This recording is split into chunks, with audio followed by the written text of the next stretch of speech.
Hello, YouTube, and welcome to Dr. Deep State. Today we have John and Justin with us, and we are talking about the book Chaos, Charles Manson and the CIA. A lot of fun and crazy stuff, but we've been building up to this week, and I just want to say links are in the description. We do 3 shows a week for the Dr. Deep State Locals channel, and I'll whiz through these really quick for you all to set up our book for today.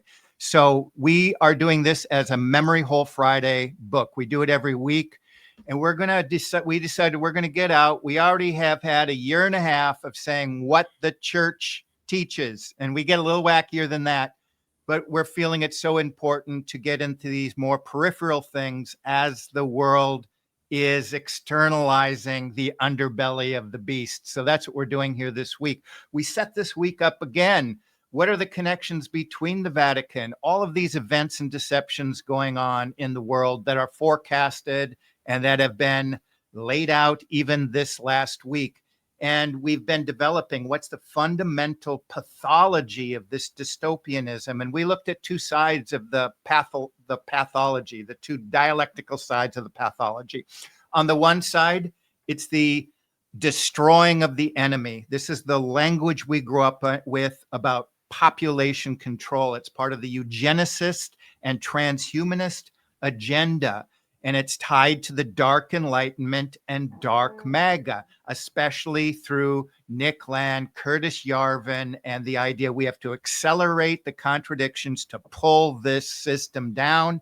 And we know who's at the tip of the spear here with the beards. And so we're tying it all together. So we got destruction of the world, or most of it, apocalyptic destruction by design on the one hand, and on the other, getting us into the New Age Kabbalistic self-realization introduced by Maslow, put into our schools, put into our bookstores, our positive thing. We've been inundated with this.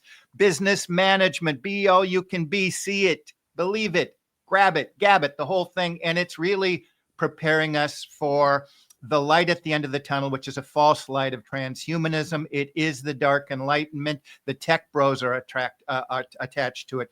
The vice president, the president, Steve Bannon has a foot from the Catholic traditional world. They're all coming together in both sides. They're playing both sides of this accelerationism.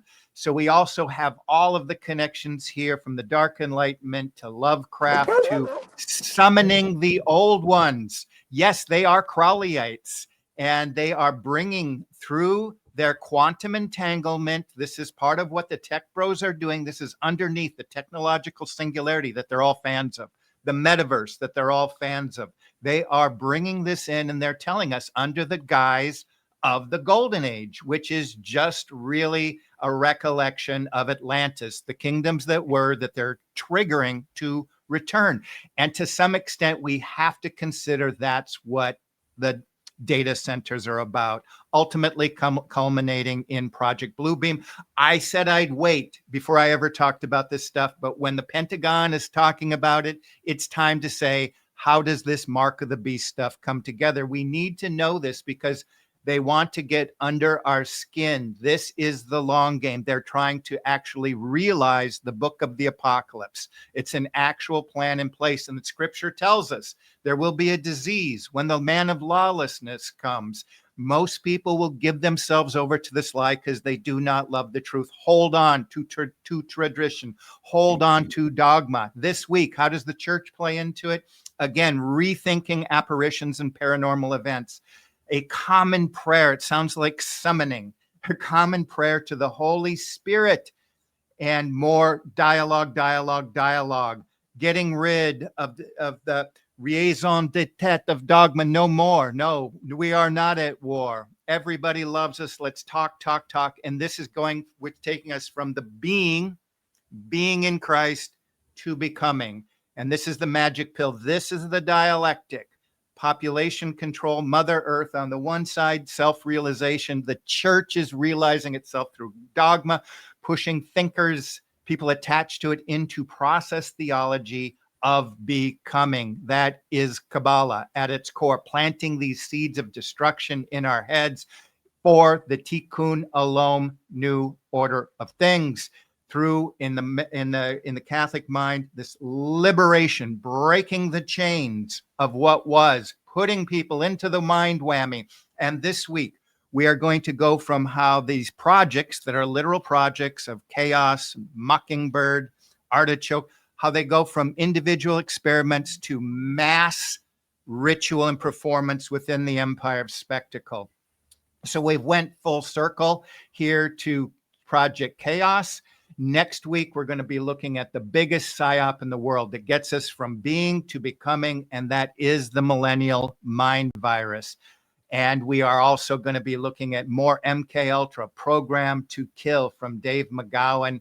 Pretty exciting book. The point of talking about psyops, UFOs, Program to Kill now is I believe it's time to get us out of this empire of spectacle. The question we're asking this week, why are people stuck? Looking at the shadow figures, what keeps people stuck to the official narrative? Choosing lesser of two evils, not wanting to see the dialectic. Of course, my forthcoming book, Saints of the Apocalypse, Escaping the Empire of Spectacle, 10 great saints that I believe speak exactly to that right now. With that said, we are going to talk about chaos. I'll get the guys' reaction. It was a fun book, and we're going to start getting a little more wacky over here on the Dr. Deep State channel. But I do want to set this up a little bit. Sorry for all the jabbing over here, guys. But author, we see it right here. It finally came out. The author took 20 years to write it. Tom O'Neill came out in 2020. The title, Chaos, Charles Manson and the CIA, Secret Histories of the 60s, really the birth of the connection between the CIA and PSYOPs. They happen every day.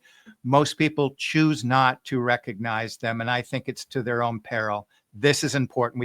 We need to start understanding what these things are and how they operate. So today we'll go through the book, but what I am more interested in is a larger context, connecting this with all the other memory hold books that we've been talking about from the church, from PSYOPs, other David McGowan books like the Wacky Science at Laurel Canyon, which really overlays well with this book, the drugs and the manufactured hippie culture, the manufactured rock and roll culture. It's hard for people to do that. It connects with the Tavistock manufacturing of all of the British invasion, we might call it over there. So we're going to connect this with this material. Our book for next week, Program to Kill. You have to get this to understand the psyops, the it's wacky, right? Intergenerational connections of breaking even infants down at dark stuff in order to build a mind control slave and create the theater that's happening around us all the time. So I'm also interested. I don't know how much we're going to get into on YouTube, but I want to put this in a larger context with what we've connected with. And this project, Project Chaos, took place in the Cold War era. And this is crazy stuff. I want to ask who, what, where, why, when. What is the CIA? What is the agenda? Because you have to kind of think, if you've ever heard of Project Paperclip, the Nazis, some of them went to their death, and others went on to run major international corporations and space agencies. And the timing of Project Paperclip, Nazis being placed in high positions, correlates exactly with the birth of the Mossad, the birth of the CIA, a new iteration of MI6. What is this organization? What do they do? Is it actually different from the narrative that we're fed about the CIA? And we want to continue to probe this into the future because it gets you out of the empire of spectacle, questioning the official narrative, and ultimately thinking about the massive psyop, which is the cosmic conspiracy, and how these parts fit into this ontological war over reality. So finally, the question with this book, the author problematizes the official narrative. And then there's the now what, because he doesn't go there, but he's writing about the official narrative. Okay, we are going to take it from there. I'm going to take a drink here and just kind of relax a little bit. And I know both of you want to get started, but I think Catholic State, he's got that vibe, like he really wants to jump in. I think you liked this book, didn't you, Justin? Oh, I thought it was great. Yeah. I mean, my wife recommended it to me. She listens to Candace Owens all the time, and Candace Owens talks about it, but I think the book's great. I mean, I know I've read and watched some stuff about MK Ultra and about like what was happening here. So it's not like anything where any revelations where I'm reading it and I'm like, whoa, I can't believe that happened. It was all just kind of like, especially with what we do, like the book is a black pill. If somebody's doesn't know any about this stuff, you're going to read like somebody's more naive than we are. They might read it and be like completely black. It's a good entryway into yeah. But like if you already know a lot about this stuff, it's like, okay, that sounds about right. You're reading it. But like the way the story, I mean, it's he's a good writer. I mean, the Tom O'Neill is like a award-winning writer and everything, and you can tell that he's a master of his craft. So you want to read it because it's fun to read. Lays it out as a good whodunit. And and basically the way he lays it out, like he's going down the rabbit hole, and so you're journeying with him through the book. So it's fun to go down the rabbit hole where it starts with a mainstream narrative, and then he just keeps going down the rabbit hole with all these lies and all this intrigue and stuff, and you're just like, oh, this is just getting worse. All these people are liars and selfish, and they're all. It's a black pill. It's like you look at, like Hollywood. It's full of a bunch of drug and sex obsessed people, and then you look at, and then like all the cops, they're corrupt. Either they're corrupt or they're incapable of doing their jobs, or both. And if you have a good cop here, okay, well the good cop he got fired because he blew the whistle, right? You got a good DA, he's not allowed to do his job. He was told by his higher ups that he can't do his job. And then it just unravels, and you're just like, all the people in the Tate House, they all just happen to know a lot of powerful drug dealers and that had ties to organized crime and the intelligence community, right? The military intelligence. And it's like, so did, Charlie Manson somehow, even though he was on federal probation, he just happened to get away with crimes all the time. The police just kept letting him off, just like whatever, 4 months later after the murders happened, like they knew he was, they knew he was the guy the next day, but they're just like, okay, well, we'll just keep investigating it. Like, and then you find out, and then if like we do, this is like the central, like what do they call it? Like we're MK Ultra, Project Chaos, we're the FBI, what is it, Intel Pro or whatever it was. COINTELPRO Pro. This is ground zero for all this, right? And like we're going to talk more about this next week when we go over like the David McGowan stuff. But it's basically like this is where like the tests for MK Ultra were like the live testing was done, right? Because and why was it done? He even kind of goes over a little bit in this book, like Hoover and others like in the government. Like we're seeing that there's anti-war protesting happen in California. And let me be clear about this. People will probably like watch this channel and say, Dr. Deep State, like they're all conservative. The anti-war protesters were right? So we're like, this is not a political bias thing from our, like, no, we are on the side of they were right in protesting the war. So what happened? Well, they had to basically make them look bad. They had to like come in and create controlled opposition to make these people look bad, so that the whole hippie movement, right, was basically controlled opposition to make the anti-war protesters, who were like smart, educated college professors and students, at Berkeley and stuff like that. They had to make them look bad, so they created this hippie movement. LSD is basically a mind control drug, so they created this movement, or they basically undermined all these anti-war protesters because of the military-industrial complex. It like everything to protect the military-industrial complex, right? Even though it's evil, we got to protect it, right? And so MK Ultra, Project Chaos, Project COINTELPRO, and everything. It's all that. All that is there. And then the LSD and like all the criminals, everything's put together in a pot. And then they finally got what they wanted which was a Charlie Manson and the family, to just make all the hippies and all the anti-war people, everybody look bad, look awful, and then it's just like completely like it just undermines the anti-war movement and makes all of middle America and everybody on the East Coast as well look at these people and say, well, these anti-war hippies are just a bunch of degenerates. They're not only degenerates, they're murderers. Like, yeah, we should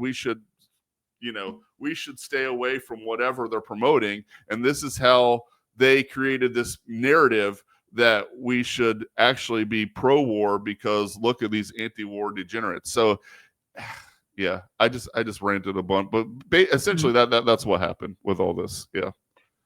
Yeah, and that's what Dave McGowan says when they invented the the music scene in LA. It at least at level one, it's there to get the protesters to drop out, as it said, just detach. And I do think there's something at multiple levels when we think of the bigger picture. The author's always telling us, when he goes down the rabbit hole, once you get the bigger picture, then it's, now you're getting into conspiracy land, and all the, all the publications are going to treat you differently and people are going to treat you differently. And he's kind of loath to go there.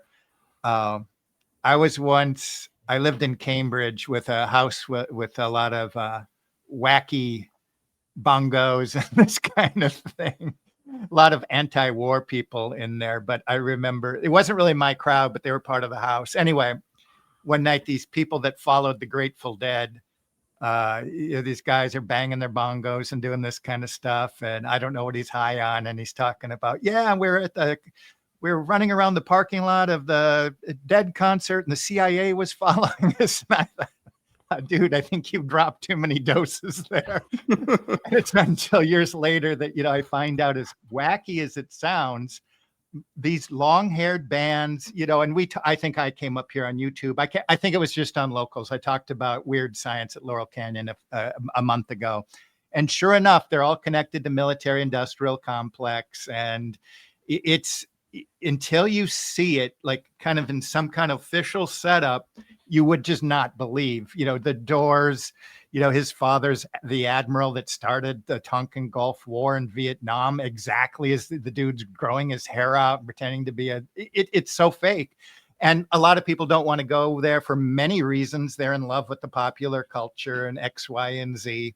But yeah, they have manufactured this reality for us. John Carter, by the way, I've been to this ranch he's hanging out at. We had a great time there. Yeah, and I had to drive to pick up a signal, and whenever I go, the cows follow looking for food. So sorry about my dog barking. He's got these fancy Wagyu cows back out. They'll probably be popping up in the picture there. Yeah. So the book, the author kind of mimics a lot of our own experiences. It's like a wagon wheel, and you're a spoke in the wheel, and you are looking for the truth, and it brings you. It doesn't matter what spoke you're at; it brings you to the same center. And so looking at his rationale, every time he hit a Y intersection, like, why is this? This doesn't make sense. And he did that dreaded act of, I'm going to figure this out. Well, that was another 3 or 4 years of trying to figure it out. But eventually it gets down to the point where there's too many coincidences. It's impossible to not consider that Manson was a CIA asset. Some sort was part of a program, because there's no other way you would take a criminal like that. He's a perfect asset, actually, because they can control you. What I thought was really telling is when he would go in deeper into research, and it would take him to Phoenix operation in Vietnam. Yeah. And he commented on the book that I read when I was a kid called Soldier, that was written by an SF soldier, highly decorated. Then it makes me think of another book by Bo Gritz, who was also a Green Beret, that he wrote his memoirs. He subsequently died, whether he was killed, and I'm not sure. But his whole last chapter of his book is on the New World Order, and it goes into his job as an assassin from Vietnam through the Contra to every major conflict the U.S. has been in for since Vietnam. So when you go into that level of training in black ops, and to think that Manson couldn't have happened, it's like, no, this actually fits right into their area of operations, is what they do, and it ties into the Air Force, which is part of research. You'll find out that the creation of the U.S. Air Force after World War, from the Air Corps to the Air Force, something happened. And there was the involvement of the same people in the CIA, Allen Dulles, John Foster Dulles, the Rockefellers. It's almost as if they created a branch of the military that was their own. They had full control of. And then you look at the carpet bombings and then the people they tap into, the generals that then become later involved in MK Ultra. It's like, yeah, this whole thing is sick, and it's demonic. But the Air Force in general, there's ties in between the hippie movement and the environmental movement, direct ties. And those ties are the leaders today of the environmental movement, the CEOs, the people pushing this agenda in Brazil right now in this stupid conference they're doing. A lot of them started in the 60s in the Peace Corps. And then from the Peace Corps, they were like the book described this CIA guy that was acting like a hippie, dressing up like a hippie, but you could tell he was not a hippie. Well, that's the people leading the environmental movement today. They're these fake hippies that, for all intents and purposes, are working for intelligence services. And so it's right there. And the names, they cross-pollinate. So this book about Charles Manson is directly tied in with the environmental movement and the climate change scam. So the world's one big theater, and if you got the script, it's kind of easy to see. Yeah, and probably we'll save for when we pop over to locals to really get back to the where all the dots always connect. We'll put it that way. We'll probably save that to get, really speak our minds over there. But and that is the point of the channel over there, is to be able to speak our minds in fellowship with other Catholics. Yeah, what you learn over the years, like, who is the CIA? There's a famous book, Revelations of an economic hitman, and they're in part of installing crony capitalism. And this was done before they were a thing. So it's a long process of, they're involved in the colonization of the world. They're involved in the colonization of the mind as well. But I mean, there was a book that came out in 1973, Heroin. I'm not going to get the exact. It's by McCoy. The heroin trafficking of Southeast Asia, something to that effect. And he did first-hand reporting that CIA, nobody would understand, like, what were we doing in Vietnam? Even though we don't know the answer in the official one, the last thing we're going to think of is we were establishing heroin routes over there. It's like, what?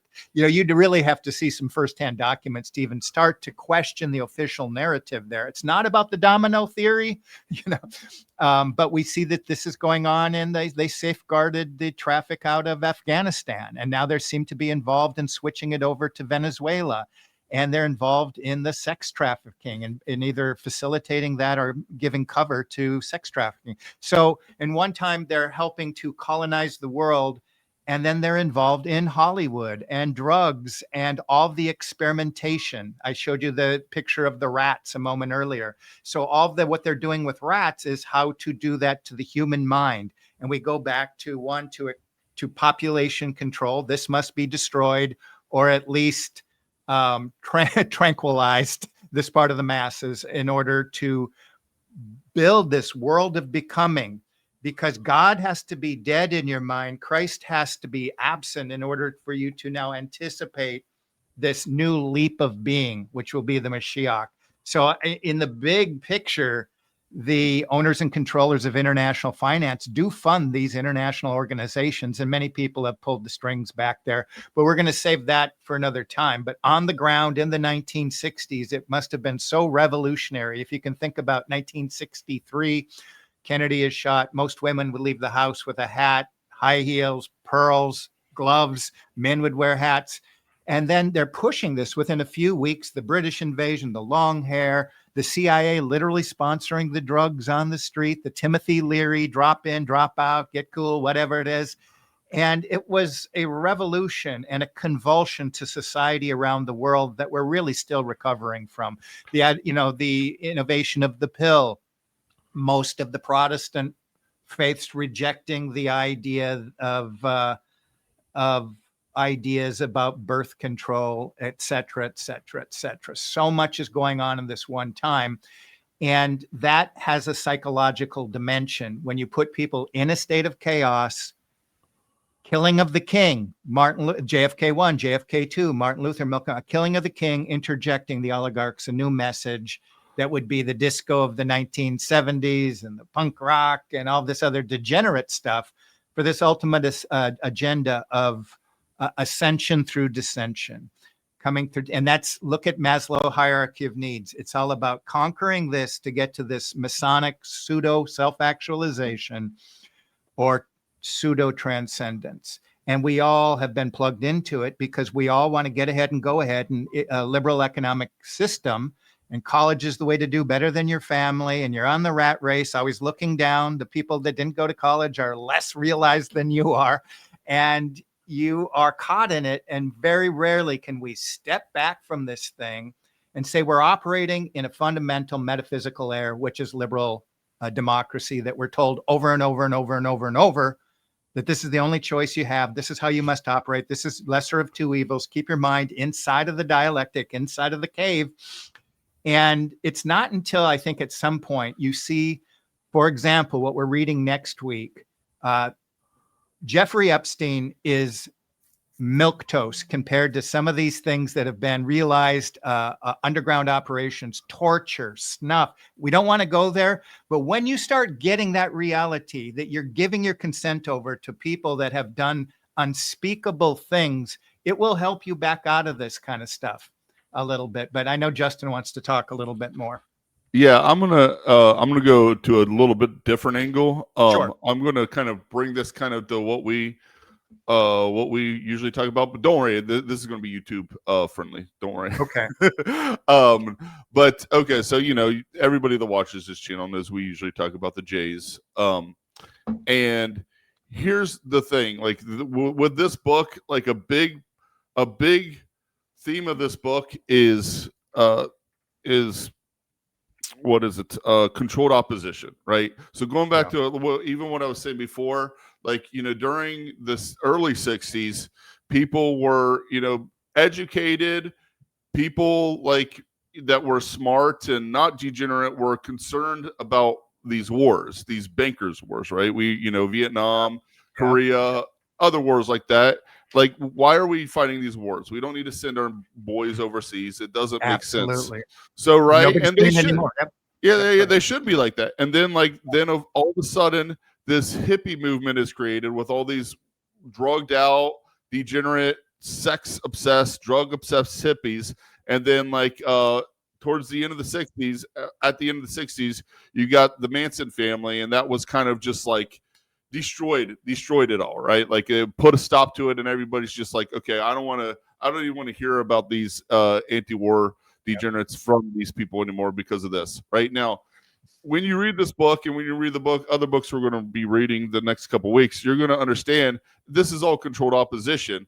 But the point is, this has not stopped, right? Like, so for instance, like, I think people that follow me know that, like, I got banned from YouTube again after only 2 weeks, and like, I'm shadow banned all over Twitter and Facebook. Like, I got 1,000 followers here, 1,000 followers there, but I can't really build a following because of my banning. But then you see people like Candace Owens, Nick Fuentes, and like, there's tons of other people that are even bigger than me or Dr. Haugen here that, like, why are they big? Well, because I'll tell you why. Like, I had a conversation with Grok on Twitter the other day. I'm like, well, I'm shadow banned. How do I lift my shadow ban? Like, I'm not being outrageous. I'm just being very nuanced and theological, just like I was doing in my YouTube videos before I got banned again this week. Yeah.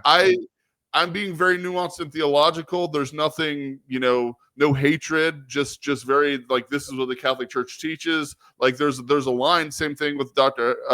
Haugen here. And then like, it basically said, well, like this is coming. I can send screenshots if people want to see them too. It says, well, X doesn't actually, officially, X doesn't shadow ban anyone.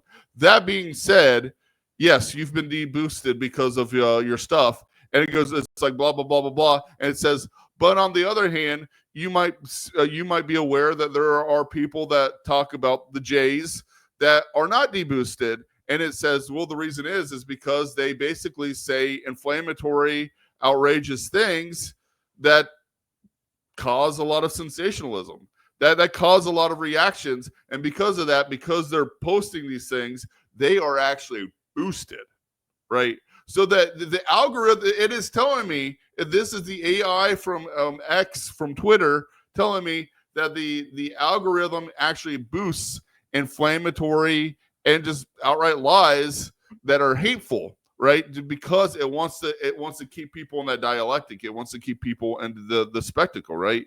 It's telling me this is a dispassionate AI telling me this, and I'm like, seriously, there's no hope for me. It basically said there's no hope for me unless I create a new profile and start just being very milquetoast and just like posting nothing but like nice Catholic pictures and mundane saint quotes of the day every day, and maybe I'll build my following that way. Or I just gotta say outrageous hate-filled stuff and follow like the little mustache man, and then like I can talk about the Jays all I want if I follow the little mustache man and say outrageous, hateful things, and I will be boosted again.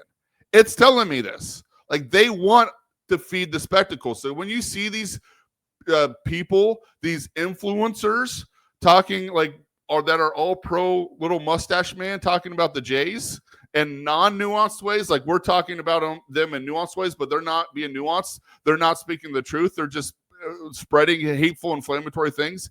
That's because they're being allowed to do it. They're like the mainstream wants, the people in charge want them to do it. They want them to do it. They're like the Charles Manson and family from the 60s. They are being allowed to do this because they want to make people like Dr. Haugen and me and John Carter look bad.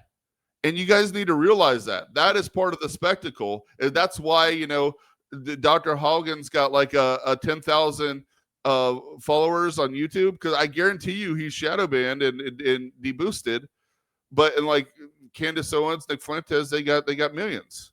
That's why I only got like 1,000 on any platform I am, and I'm shadow banned. And even the AI is telling me I am, because it's part of the narrative. It's part of the spectacle. They don't want the truth. They want guys that are following the little mustache man to be louder than us, because they know they're lying and they know they're leading people astray, and they would rather promote them than allow us to have any voice at all. It's crazy. It's sick. It's the same thing that happened with the hippie movement. Same exact thing. It's just different. It just went from the leftists to the people on the right, but it doesn't matter. It's the same thing. The universities, Berkeley and stuff, were saying the truth about the anti-war stuff, so they had to stop that. So they created this controlled opposition. And it's the same thing here. This neo little short mustache man movement that's big today. That's intentional, because they want to silence people like Dr. Haugen, John Carter, and myself. I did go over on Locals a few weeks ago an article that suggested the idea with Nick Fuentes being algorithmically boosted. There's no doubt about it. And he filled in a vacuum created by Charlie Kirk. The idea that neuro-linguistically speaking, he's opening up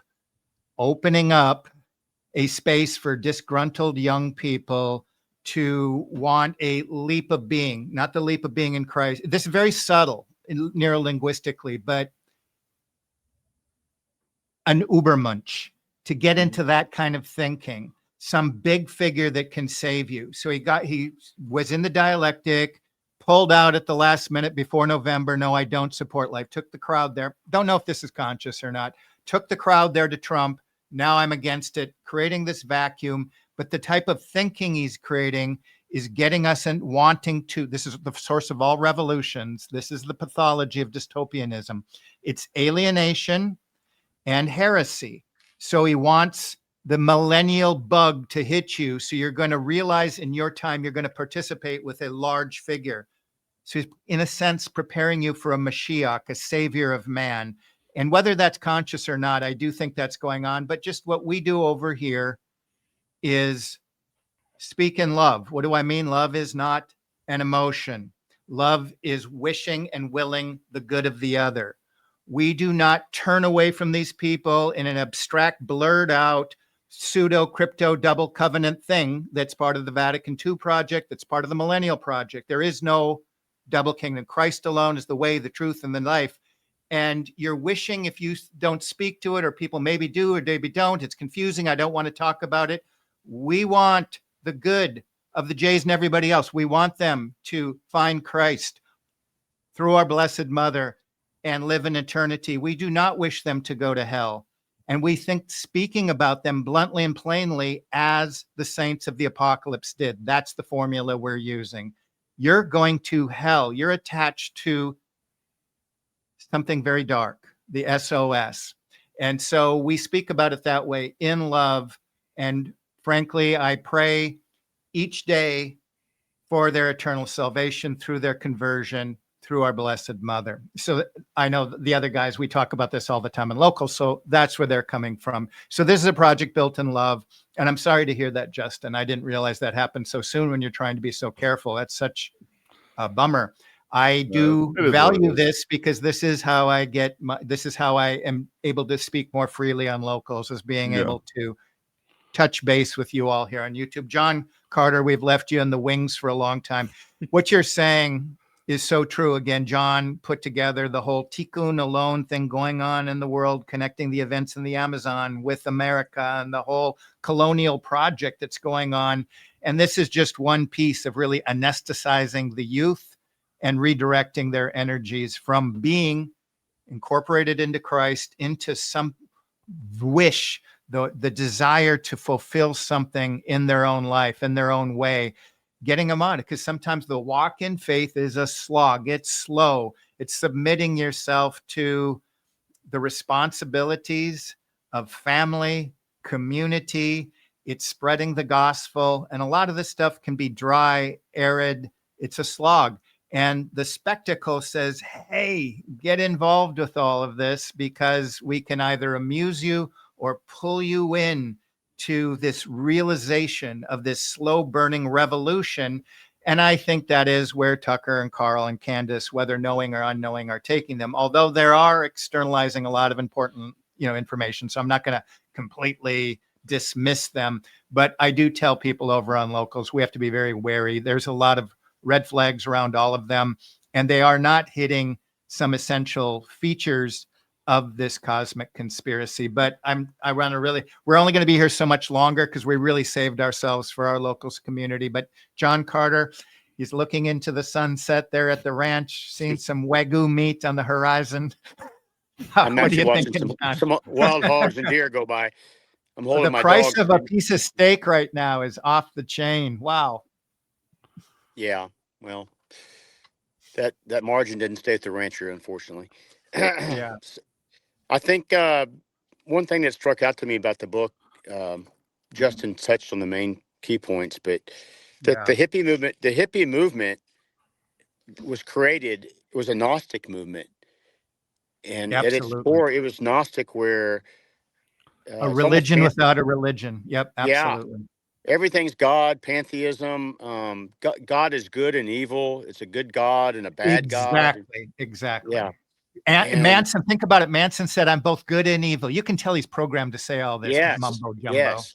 So so he was a spokesperson for Satan's army. But I think that when you look at how could you do that? How could you train someone to go kill innocent people and butcher them? Well, how could you put all your ships at Pearl Harbor and 1,200 sailors get killed? Or how could you blow up some buildings in New York on 9/11, controlled demolition? Well, I mean, how? That's How the could thing people that's vote for these psychopaths? I'm sorry to how interrupt. can you not? Well, yeah. The big question is, why can't you see this? Why can't we acknowledge that this is madness? The facts point that this was controlled, that Manson was an op. So, but people don't want to. They want to live in this fantasy world, Disneyland, uh, to find their comfort zone, and that's where the enemy wants us. And so, what struck home to me about the book is when it starts hitting on names that I know, like Wilfred Hall was the hospital at Laughlin Air Force Base in San Antonio. I'm probably 15 minutes away from there right now. Um, at the same time they were doing MK Ultra experiments in the hospital there, they had Air Force pilots from Lackland in Brazil mapping the Amazon, and they had Yeah, the same boss. That's what's crazy. It's the same boss, and we're gifted in hindsight with all this information. They show us the plan because they have to, because of their Kabbalistic madness. Um, yeah, yeah. So when you see it, I mean, it's like I don't care what Candace says. I don't care what Tucker says. They're pawns in the game. They're used and constructed like and molded like clay, and they may think they have independence, but they don't, and that's why they're so popular. So uh, yeah, so I think reading this book and being a child of the '70s and getting the taste of the old hippie movement, I can remember distinctly the trauma it brought to my family, to my mom and dad at the dinner table, and I was 4 or 5 years old, and having television nightly news on protests and stuff. I can remember it, and it traumatized the American psyche yeah, permanently, and it was a transformation of no more good left in America. We will overlook everything for absolutely. yeah, for Bowie Circle, for the circus and bread, and that's who we are today. And we've been programmed at a national level. So Yeah. I remember as a kid, they're teaching people to tune out, even people my parents' age, and you go watch Get Smart or The Monkees or Laugh-In mm, or Hee Haw, and it's really just tune out and dumb down. It's cool to be dumbed down, and it's preparing you for Beavis and Butthead and pretty much all of the reprogramming and making Mad Men and Sopranos, making the psychopath your hero. But you had to yeah, take you on a long road to get you to worship the psychopaths and vote for the lesser of two evils, thinking that's our option and that's all we got. And you have clinged to yourself. If you knew just what's being revealed for next week, for example, the Belgium, this is much darker than Epstein. What you have to do to get these positions. Is it every last lawmaker in the world? Dang near. Dang near. yeah, Is it yeah, every A-list celebrity? Dang near. It just is. And that's the idea, is they want to move us from being, and we're held to that being in faith through the first commandment, giving everything to God, loving our neighbors ourselves, which is a really hard thing to do. And they want to get us from that being into this shadow world. And that's the goal of the evil one. And he's got people on the ground in the synagogue working at it day and night to bring our souls to hell. And we have to be overcomers, and we have to identify the psyops. And not many people want to go there, especially in Catholic programming. So I feel a call to kind of get into those kind of things, including things like the Project Mockingbird. Let you know our news is completely a theater of the mind. Once you see the literature and realize it's part of the CIA operation, the military, industrial, pharmaceutical, media, Hollywood complex. It's one show, and the intelligence agencies are ultimately, at the end of the day, one intelligence agency working to bring population control, the colonization of the human mind under their control. This is Tikkun alone. This is the preparation for the Mashiach. All right, everybody, we are going to top down and then really try to get a little bit relaxed and unchained over on Locals. And I invite y'all to go over there. Anybody that thinks that's interesting. By the way, it is $5 a month to become a member, and the links are in the description. We will see you all next week. Thank you for being with us here, Dr. Deep State YouTube. And Bye-bye. see you, John and Justin. Thank you guys Bye. for being here and taking your time.